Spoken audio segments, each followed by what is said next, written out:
teristimewa Ibu Guru CGP yang sangat luar biasa.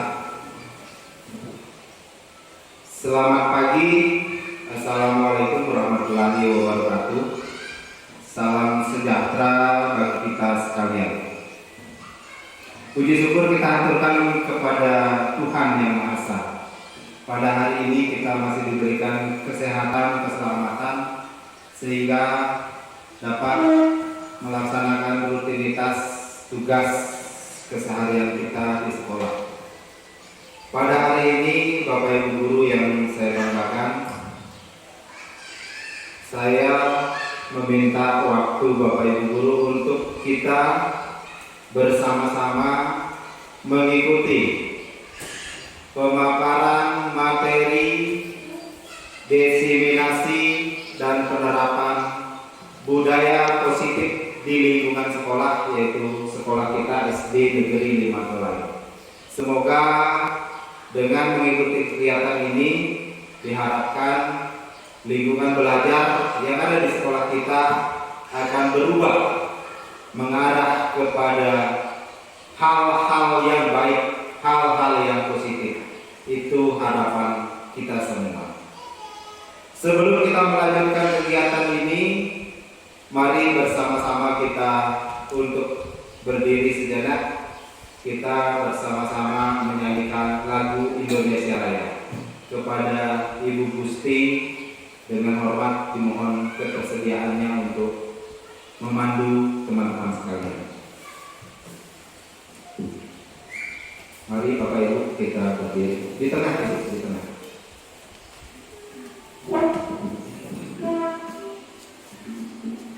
Hiduplah Indonesia Raya, mulai. Indonesia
Baik, terima kasih Ibu Ninyoman Ayu Wiratni SPDH sebagai calon guru penggerak angkatan 9 Kabupaten Parigi Motong. Kepada Ibu Ayu dengan hormat disilakan.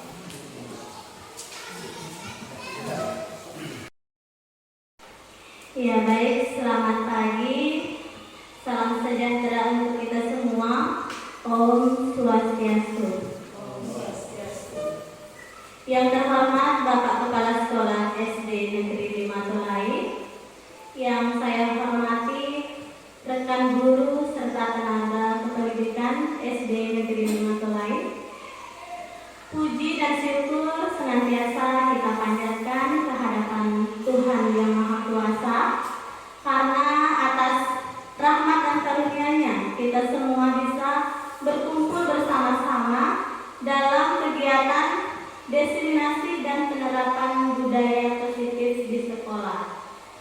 Ya baik, Bapak Ibu yang saya hormati, saya di sini sangat berterima kasih kepada Bapak Ibu karena sudah meluangkan waktu Bapak Ibu untuk mengikuti kegiatan guru penggerak, yaitu dalam penerapan budaya positif di sekolah. Ya baik Bapak Ibu, sebelum kita memulai kegiatan pada pagi hari ini, sebagai umat yang beragama, marilah kita bersama untuk memanjatkan doa. Berdoa dimulai.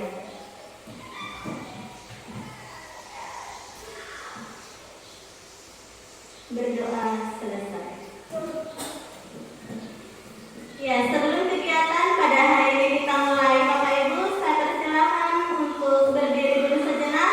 Kita ice breaking dulu ya, agar Bapak Ibu lebih bersemangat. Semangat baik. Baik. Yes. Ya, ulangi satu kali lagi Bapak Ibu. Semangat baik. Baik. Luar biasa. Yes. Ya, silakan dulu Bapak Ibu. Terima kasih. Ya, baik Bapak Ibu. Di sini saya akan membagikan ilmu yang telah saya dapatkan dalam pendidikan guru penggerak. Semoga dengan ilmu yang saya bagikan dapat bermanfaat nantinya kepada Bapak Ibu. Nah, mari kita mulai materi hari ini, yaitu diseminasi dan penerapan budaya positif, yaitu di sekolah.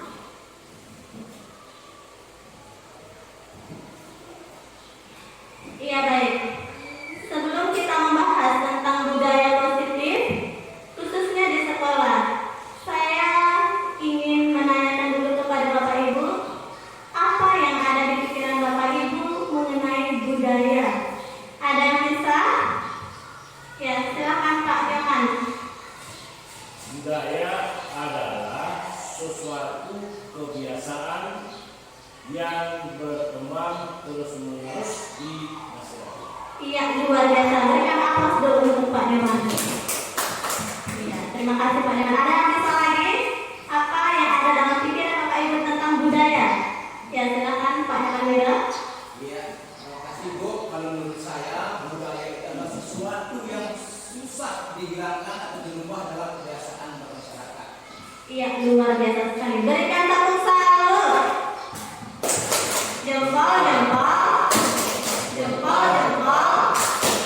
Salut. Ya, terima kasih. Ya, baik Bapak Ibu.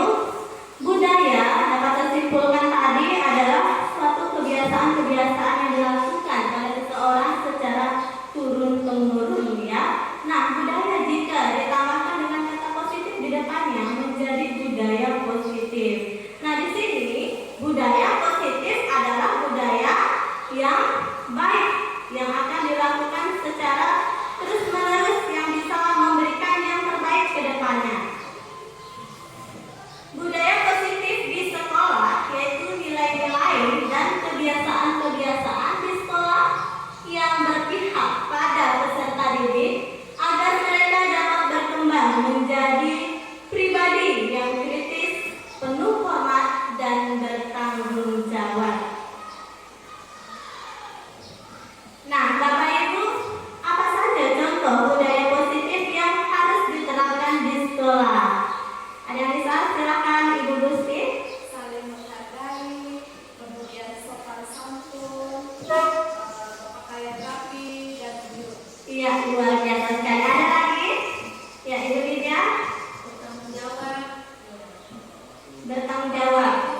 Ya, tepat waktu. Oke, luar biasa sekali ya. Terima kasih.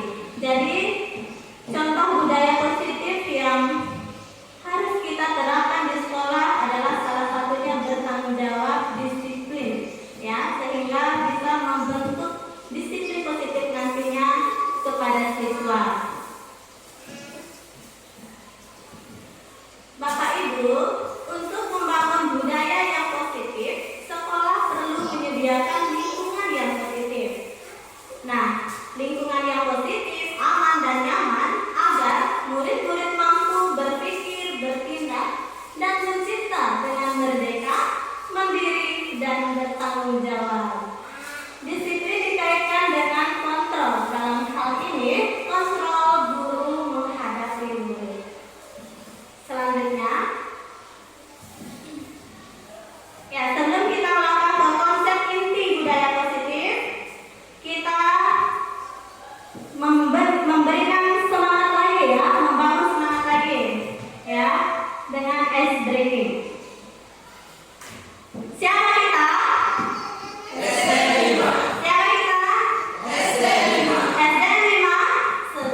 Selanjutnya,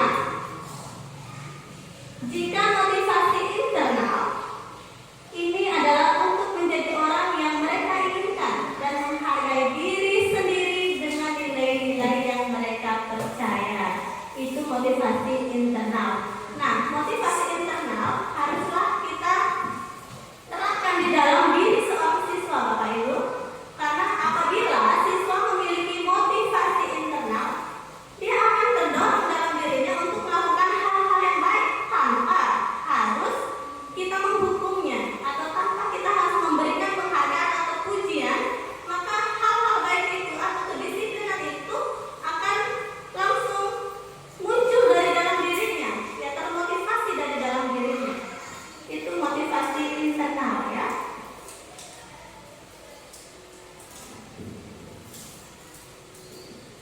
Ya, kita lanjut Bapak Ibu. Di sini Bapak Ibu bisa melihat, nah, kita sebagai seorang guru memiliki 5 posisi kontrol.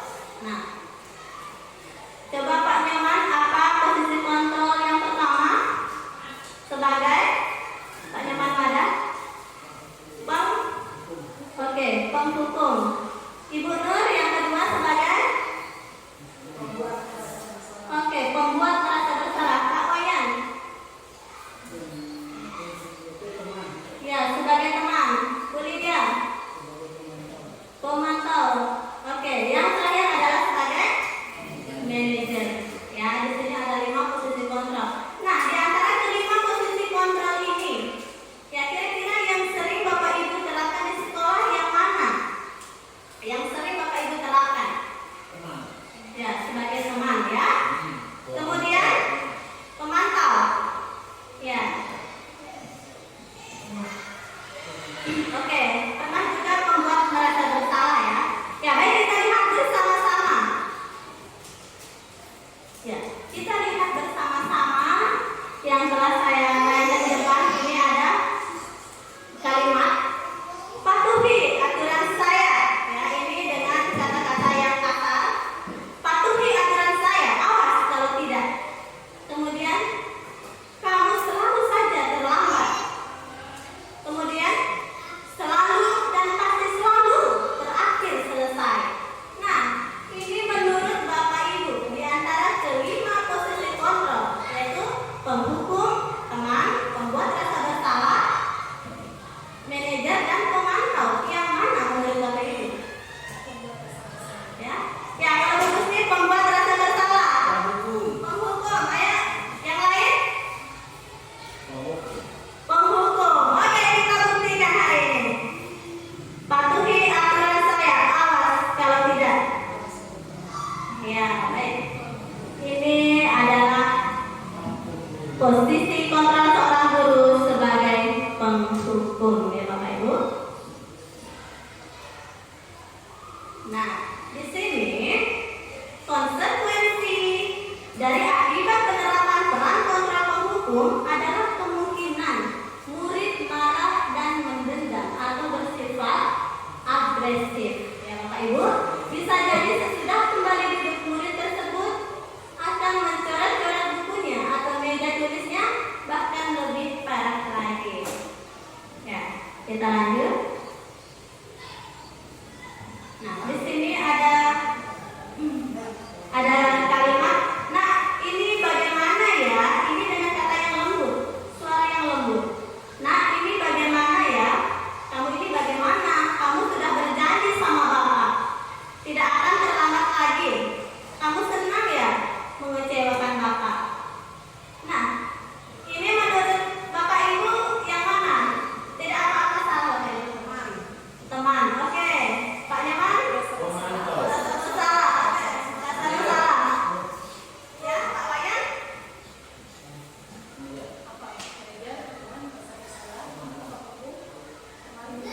Pemantau, merasa bersalah, manajer, penghukum. Pemantau, oke. Kita lihat jawaban yang benar adalah. Jawabannya adalah pembuat rasa bersalah. Nah, di sini kenapa pembuat rasa bersalah? Di sini ada kamu sudah berjanji sama Bapak tidak akan terlambat lagi. Kamu senang ya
Ya baik, teori kontrol ini adalah teori kontrol sebagai teman karena ini teori kontrol ini memang belum seperti manajer Bapak Ibu.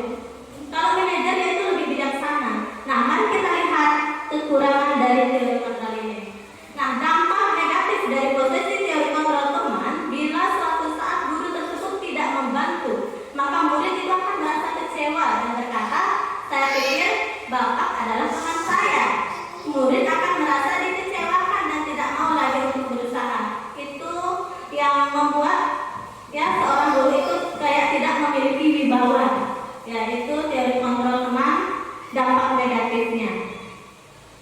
Nah, kemudian selanjutnya, apa yang telah kamu lakukan? Sanksi atau konsekuensinya apa?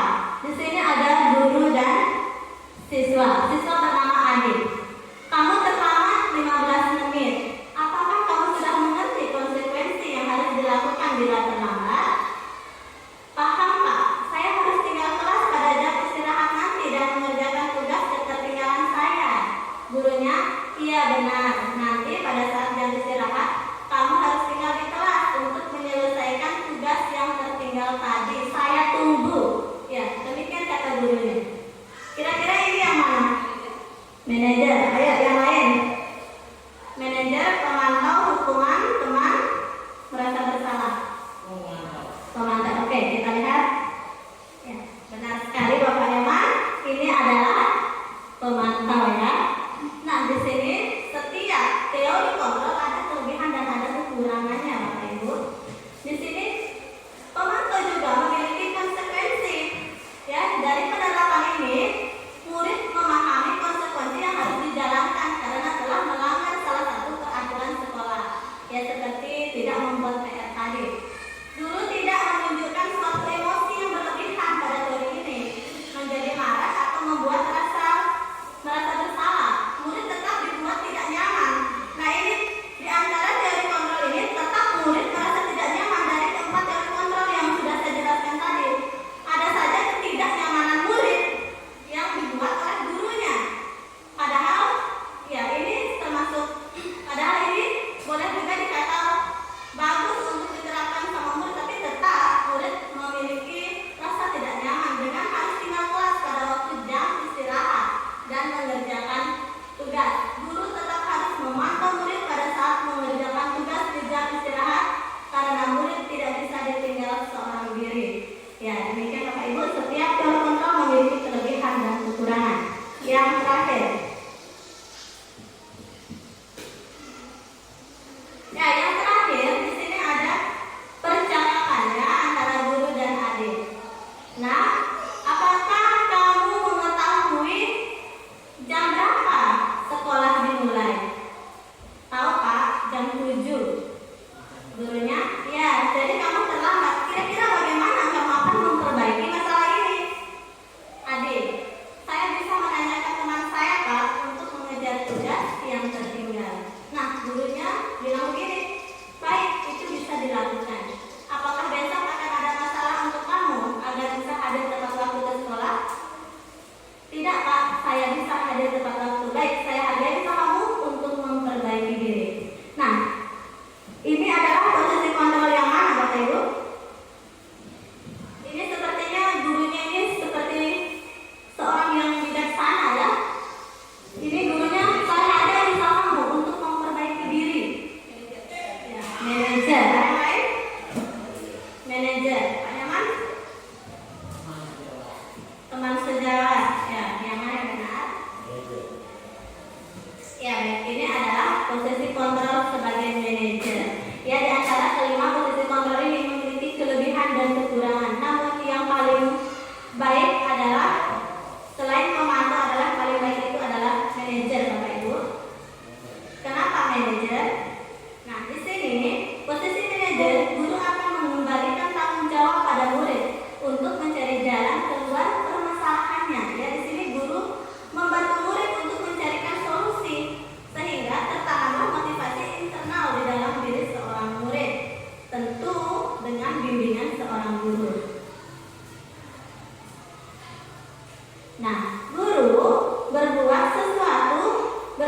murid, mempersilahkan murid mempertanggungjawabkan perilakunya dan mendukung murid agar dapat menemukan solusi atas permasalahannya sendiri. Nah, dengan kata-kata seperti tadi, kalimat yang diucapkan guru tadi membuat murid sakit hati atau tidak, Bapak Ibu? Sakit hati nggak gurunya bicara seperti itu? Ya. Saya hargai usaha kamu, nah. Besok Ibu harap kamu tidak terlambat lagi. Ya. Jadi ini merupakan posisi manajer, ya, mengacu pada restitusi yang dapat menjadikan murid sebagai manajer atau pemimpin bagi dirinya sendiri, sehingga tercipta identitas positif dan berhasil pada diri seorang murid. Ya, baik, kita lanjut Bapak Ibu, yaitu keyakinan sekolah atau kelas. Ya, keyakinan sekolah atau kelas. Menurut Bapak Ibu, keyakinan itu bisa diartikan seperti apa? Kepercayaan. Oke, terima kasih. Kepercayaan, keyakinan. Oke. Nah, keyakinan juga disebut dengan kepercayaan. Itu suatu hal yang dipercaya oleh diri seseorang, ya, sehingga seseorang itu sepakat untuk melakukan segala sesuatu. Nah, di sini adapun guru berperan dalam mewujudkan terbentuknya keyakinan sekolah atau kelas dengan adanya kesepakatan antara guru dan murid. Ya, di sini keyakinan kelas atau keyakinan sekolah itu hampir sama Bapak Ibu dengan tata tertib.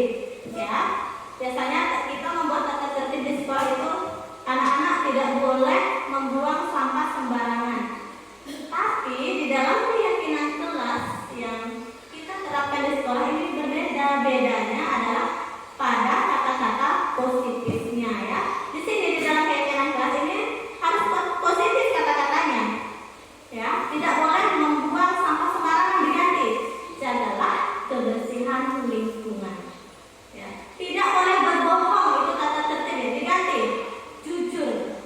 jujur dan bertanggung jawab, begitu. Nah, contoh keyakinan kelas yang harus disepakati murid itu muncul dari dalam dirinya Bapak Ibu, dan di dalam kelas ketika kita membuat keyakinan kelas, kita harus meminta kepada murid untuk menuliskan apa keyakinan atau keinginan dari murid tersebut. Ya, masing-masing murid menuliskan apa keyakinan yang ia yakini untuk disepakati bersama agar menciptakan suasana kedisiplinan atau budaya positif. Contoh, hadir tepat waktu. Kemudian, berpakaian rapi dan sesuai setiap hari. Ya, berdoa sebelum dan sesudah belajar. Belajar dengan sungguh-sungguh, jujur dan mandiri, bersikap baik, ramah dan sopan santun. Ya, boleh Bapak Ibu nanti menerapkan keyakinan atau kesepakatan kelas seperti ini di kelas dengan meminta siswa untuk menuliskan apa sih sebenarnya keyakinannya. Ya, sehingga siswa akan susah untuk melanggarnya karena dia sudah menuliskan sendiri seperti itu. Keyakinan sekolah atau kelas berupa pernyataan universal yang mudah diingat Bapak Ibu, yang mudah dipahami dan harus diterapkan dalam lingkungan sekolah.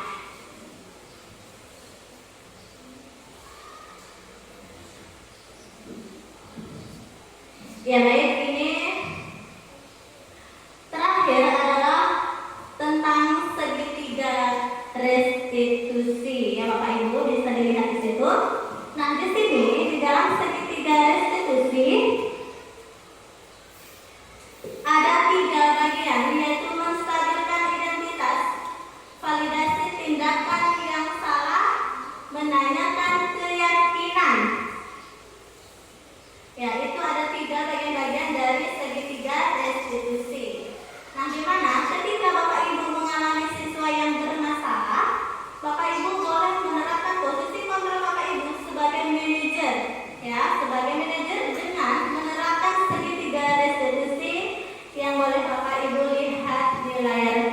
depan. Nah, di dalam segitiga restitusi menstabilkan identitas yang paling pertama yang kita terapkan kepada anak yang bermasalah. Ya, setiap kita menanyakan kepada anak tersebut, kita stabilkan dulu mereka yang bermasalah, kita tenangkan dulu hatinya, kemudian kita bertanya setiap orang, ya, setiap orang pasti pernah melakukan kesalahan. Ya, demikian. Kamu bukan satu-satunya yang pernah melakukan ini, ya. Kita tenangkan dengan kata-kata seperti ini. Kemudian setelah anak tersebut tenang, baru kita ke validasi tindakan yang salah. Nah, di dalam validasi tindakan yang salah ini, Bapak Ibu boleh mengatakan kamu tentunya punya alasan mengapa melakukan itu. Adakah cara yang lebih efektif untuk mendapatkan apa yang kamu butuhkan? Nah, setiap manusia pasti pernah memiliki kesalahan karena setiap manusia makhluk yang tidak sempurna. Ya, seperti itu bisa dikatakan kepada anak yang bermasalah. Jadi kita sebagai guru membantu mencarikan solusi biar anak tersebut yang akan mencari solusinya sendiri. Yang ketiga, menanyakan keyakinan yang sudah Bapak Ibu buat di kelas. Nah, ketika anak tersebut ditanya, ya, keyakinan kelas apa yang telah kita sepakati, ya, kemudian pasti anak tersebut akan menjawab dan mengingat keyakinan kelas yang sudah disepakatinya lalu. Kamu ingin menjadi orang seperti apa? Nah, pasti anak tersebut akan menjawab apa yang ditanyakan dan akan mampu merubah dirinya secara lebih baik, ya, tanpa harus memberikan hukuman. Nah, guru yang berperan sebagai manajer menggunakan segitiga restitusi dalam penyelesaian masalah, ya, melalui 3 tahapan yang sudah saya sebutkan tadi: menstabilkan identitas, validasi tindakan yang salah, dan menanyakan keyakinan kelas. Nah, dengan segitiga restitusi ini kita berharap semoga anak-anak bisa merubah karakternya, ya, menjadi lebih baik, sehingga apa yang diharapkan oleh guru bisa terwujud dengan tetap memiliki anak-anak yang penuh dengan rasa disiplin.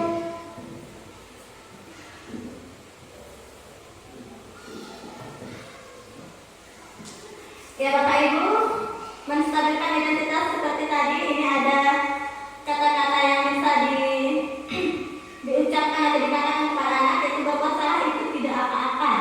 Tidak ada manusia yang sempurna, ya. Saya ingin mencari solusi dari permasalahan ini dan seterusnya, ya. Kemudian Bapak Ibu, validasi tindakan yang salah, menanyakan keyakinan sehingga anak tersebut bisa membenahi dirinya.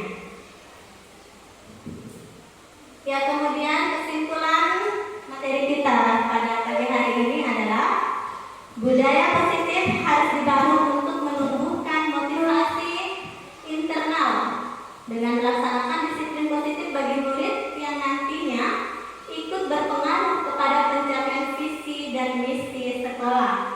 Membangun budaya positif tentu saja tidak bisa dilakukan sendiri, Bapak Ibu, melainkan butuh kolaborasi dari semua warga sekolah, mulai dari kepala sekolah, guru, tenaga pendidikan, dan murid. Bahkan juga dibutuhkan dukungan dari orang tua dan komite.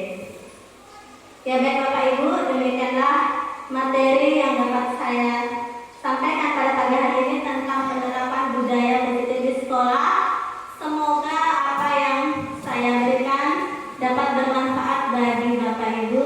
Saya kembalikan kepada Bapak Kepala Sekolah. Ya, beri aplaus dulu untuk Ibu CGP kita yang luar biasa. Bapak Ibu guru yang saya muliakan, demikian pemaparan tentang penerapan budaya positif di lingkungan sekolah. Seperti yang saya sampaikan di awal, semoga apa yang kita ikuti hari ini, apa yang kita laksanakan hari ini di sekolah ini akan memberikan dampak, menghasilkan perubahan ke arah yang lebih baik bagi kita semua. Tentu saya sebagai kepala sekolah sangat mensupport, mendorong agar diseminasi dan penularan hal-hal baru yang bersifat memajukan dan perubahan yang lebih baik seperti ini akan selalu tetap dilaksanakan di sekolah kita, sehingga kita sebagai sebuah institusi pendidikan bisa menjadi lebih baik ke depannya. Terima kasih Bu Ayu, terima kasih buat Bapak Ibu, rekan-rekan guru semuanya telah mengikuti kegiatan ini dengan baik. Akhir kata, saya akhiri kegiatan ini dengan ucapan selamat pagi. Assalamualaikum warahmatullahi wabarakatuh. Salam sejahtera bagi kita sekalian. Om Santi Santi Santi Om. Selamat pagi, terima kasih saya ucapkan kepada Ibu Inyoman Ayu Wiratni atas materi budaya positif yang diberikan kepada kami. Tentunya sangat bermanfaat bagi warga sekolah dan peserta pendidik. Selaku warga sekolah akan selalu menerapkan budaya positif tersebut. Terima kasih.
Yang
kebersihan kelas. Nah, di sini kita sepakati yang sama kita ambil. Ya, kita sepakati.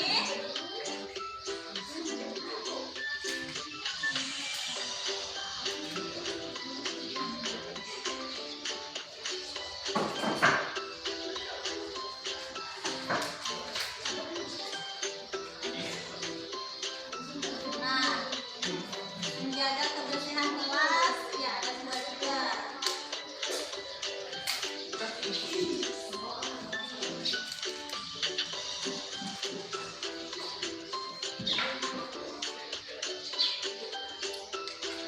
Datang tepat waktu juga ada dua ya.